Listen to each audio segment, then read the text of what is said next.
Adik kakak kita biasa rak denyuk mata dah. Denyuk mata lek kiri dan juga denyuk mata lek kanan dah.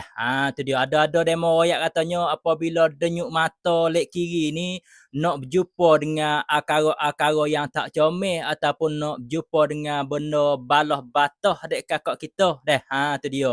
Sungguh kedak adik kakak kita. Dan juga ada katanya demo kata denyuk mata lek kanan tu akan berjumpa duit ataupun dapat duit dek kakak kita ataupun akan berjumpa dengan berita baik dek kakak kita ni orang tua belaka ni dek kakak kita benar ke tak benar dek kakak kita.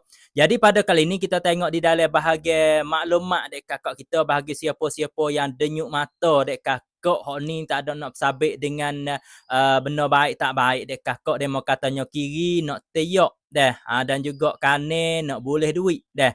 Tu dia. Jadi pada kali ni kita nak ayat katanya berkenaan dengan pihak pucuk daripada mata denyuk dek kakak ataupun denyuk mata dek kakak pucuk daripada kita create ataupun serabut dek kakak dah. Yang kedua kita rehat tak cukup dah pakpon mai pian po dan juga yang ketiga dek kakak kafein ataupun kafe kita minum kafe banyak berdoa dek kakak kita nah. Tu dia tiga perkara yang katanya hak tipu dengan mata denyuk ataupun denyuk mata dek kakak kita nah. Tu dia.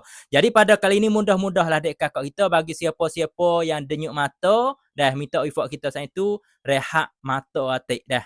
Tu dia rehat mata, tidur, dah cukup dek kakak dan juga kurang kafein dek kakak kita semoga selamat ya katanya daripada denyuk mata yang tersebut dek kakak kita nah. Dan juga bagi siapa-siapa mata kita saya tu denyuk lebih daripadanya 2 minggu dek kakak kita kena pergi jumpa bomo tu. Dan juga bagi siapa-siapa denyuk mata bukan saja denyuk mata siapa ke tekak dan juga siapa ke pipi dek kakak hok ni kena pergi jumpa bomo dek kakak kita nah. Tu dia.